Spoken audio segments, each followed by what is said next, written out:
Hey, what's up you guys, it's Dorothy and welcome back to my channel. In today's video we're going to go into part 2 of chapter 30, the final chapter of One of Us is Lying by Karen M. McManus. Excuse me. I'm so excited for this. So let's get right into this video. This video may contain sensitive topics and foul language. If you do not wish to continue, please click off of the video now. You have been warned. Cooper, Saturday, November 17th, 9:30 a.m.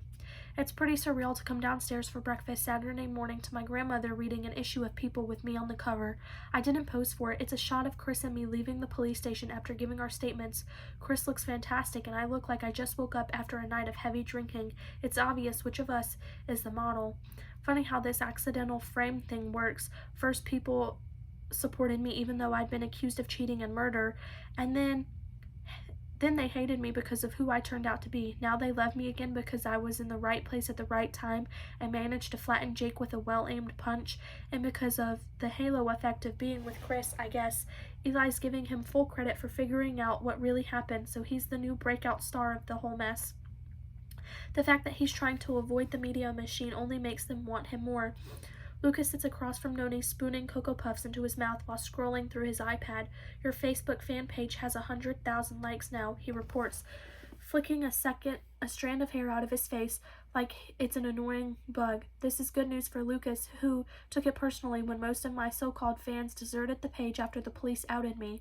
Noni sniffs and flings the magazine across the table. Awful. One boy's dead, another ruined his life and almost ruined yours, and people still treat this like it's a TV show? Thank God for short attention spans. Something else will come along soon and you can get back to being normal.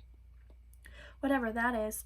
It's been about a week since Jake was arrested. So far, he's being charged with assault, obstruction of justice, evidence tampering, and a whole bunch of other things I can't keep track of.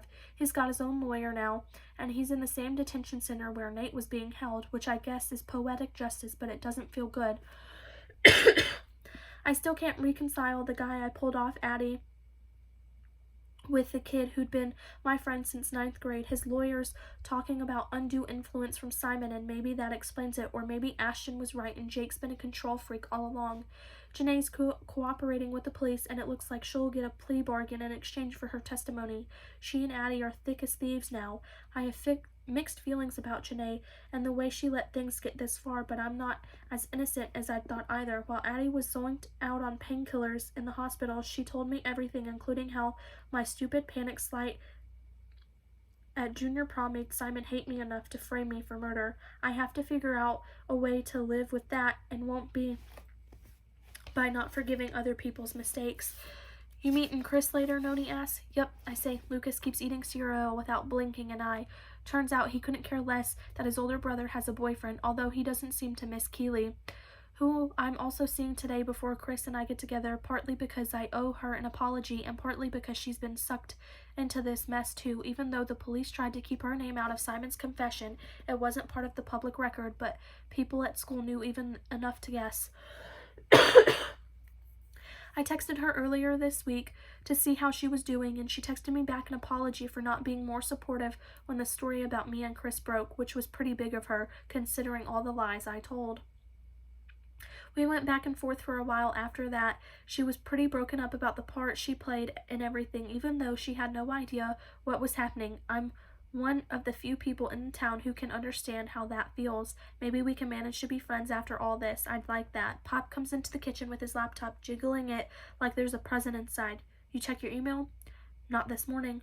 Josh Langley's touching base. Wants to know if you're thinking about college versus the draft. And the UCLA offer came through. Still nothing from LSU though. Pop won't be happy until all the top 5 college baseball teams make me a scholarship offer. Louisiana State is the lone holdout, which annoys him since they're ranked number 1. Anyway, Josh wants to talk next week. You up for it? Sure, I say, even though I've already decided I'm not going right into the draft. The more I think about my baseball future, the more I want college ball to be my next step. I have the rest of my life to play baseball, but only a few years to go to college. And my first choice is Cal State, since they're the only school that didn't back away from me when I was down. But it'll make Pop happy to talk with Josh Langley. We've gotten back on tentative father-son footing since the good baseball news started pouring in. He still doesn't talk to me about Chris, and he clams up when anyone else mentions him. He doesn't bolt out of the room anymore, though, and he's looking me in the eyes again. It's a start. That is the end of part 2 to chapter 30. I will see you guys in the next video for part 3. Bye!